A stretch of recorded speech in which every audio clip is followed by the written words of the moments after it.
All right. Hello. This is my presentation on ethical issues presented in the book Recursion by Blake Crouch. I'm going to go kind of fast because this is a lot and my first run through was super long. Um, all right. All right. So, main characters in Recursion by Blake Crouch. We've got Helena, who's a scientist working on a chair that maps memories. Her goal is to end dementia and Alzheimer's by understanding memory itself.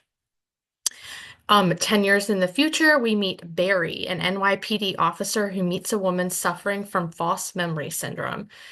His timeline starts in 2018. And then we meet Marcus Slade, the tech billionaire who funds Helena's research and makes a shocking discovery about the potential of Helena's memory chair. All right. Then we've got just kind of the basics of the story. Helena moves out to Marcus's tech lair in the middle of the Pacific Ocean to build and test the memory mapping chair. Marcus discovers that the chair can be used to basically send people back in time. They make the chair waterproof. They put it in this salt water kind of tank, and they essentially kill the person in the chair. And I guess when you die, your brain is flooded with DMT. And when that happens, they activate the memory, and the memory kind of sends you back in time. And you start reliving your life from the start of that memory. Um, 10 years later, Barry can't stop thinking about the victim that jumped. An insider tip leads him to a hotel in New York City where people are being placed in Marcus and Helena's chair, allowing them do-overs on life by sending them back into the past via the memory chair. A glaring issue with the memory chair is that once someone starts over in life, on the date they went into the chair, their mind will then be flooded with the memories of their life lived before their do-over. This also impacts the people around them. So if I were to go into the memory chair and not tell anybody on the date that I went into the memory chair, once, I caught back up in time, all my loved ones would then be flooded with the memories of of life with me and all the events before the memory chair, if that makes sense, which is where this false memory syndrome is coming from. Once Marcus makes this discovery, Helena and him have a huge falling out, and she kind of basically like teleports herself off the little island tech billionaire thing in the middle of the ocean. And because she doesn't want him to be able to find her, and she wants to be able to stop this. So with our glimpse into Barry's story and FMS plaguing the country 10 years later, we know that Marcus is still using the chair to alter memories, and Helena at this point has not been successful in stopping the chair from ever being created. Um, so eventually, a government agency learns about the chair. They catch wind and they steal it. And they start using it to go back in time to stop all kinds of natural disasters, like military planes going down, and things like that. And Helena's kind of working with the team on this, but it's really more so for her to like monitor what's happening with the chair. Um, but once word gets out that this chair exists, all these other governments start building their own chairs, and the information is released on WikiLeaks. And Helena realizes, oh no, this is a huge problem because now, like, World War III is about to break out. Um, and everyone's suspicious, and countries don't know how each other's going to try and alter the past. So Helena really has like the crunch to fix this, and to stop the chair from ever being created, which means her going back in time a lot. There are so many ethical issues in this story, it's not even funny.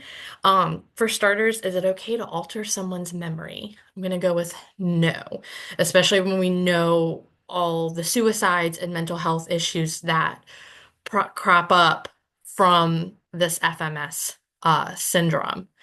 And then when people can no longer trust their memories, what are the impacts? When we have no grip on time, it can seriously affect the way the world works.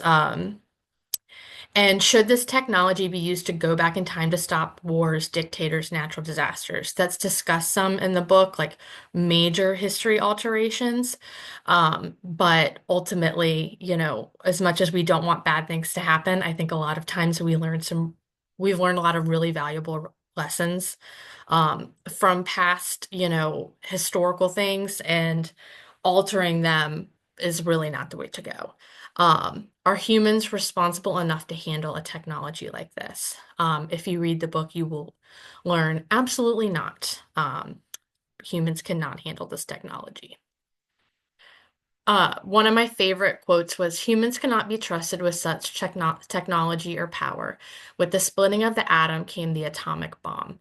And that is going to lead us into our next slide about function creep and how something that starts out with good intentions or a scientific revelation can turn into something really horrible. So function creep in this book, Helena starts her research with the goal of understanding memory and stopping memory-related diseases. Then Slade takes over the chair's operation, and his goal is to give people a second chance at life, regardless of kind of the repercussions of that.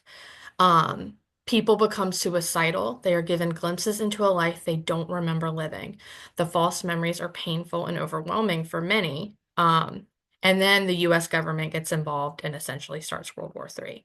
So something that started out as a way to cure disease has now turned into the end of civilization, basically.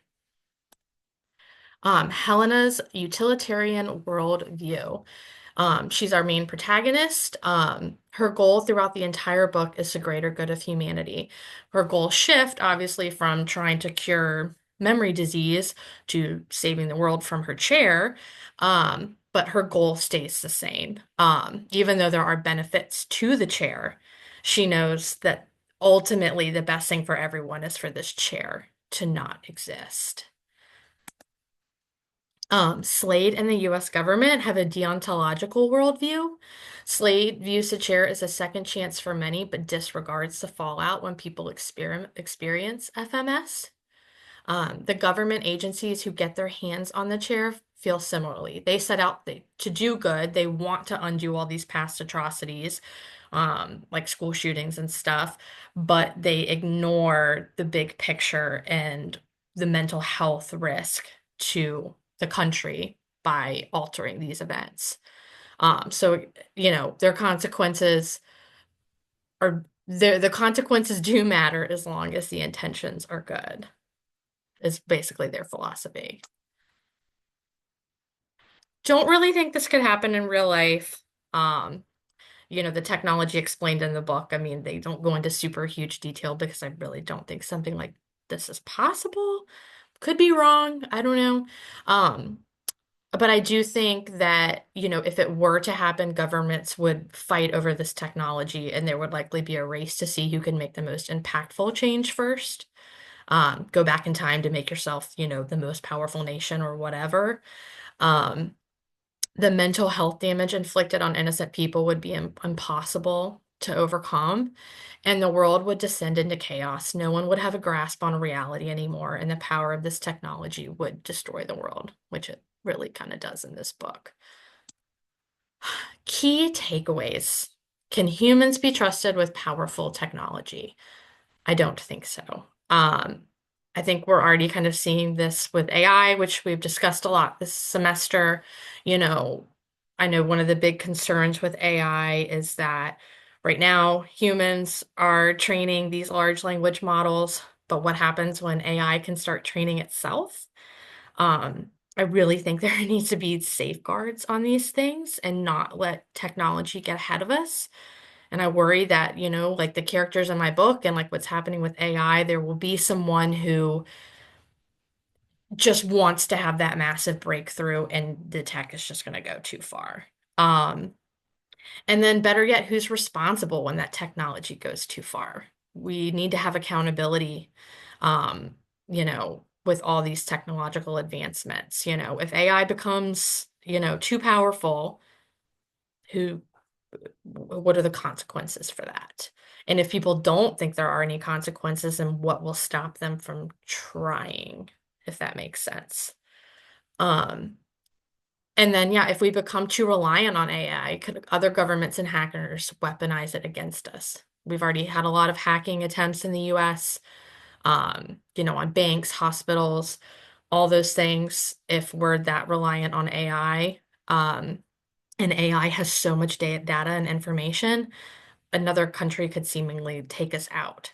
So I think it's really best to be cautious when approaching these technologies. So yeah, that is all I have. And there's my citation. And thank you. This was a really fun class, and I hope I didn't go too far over.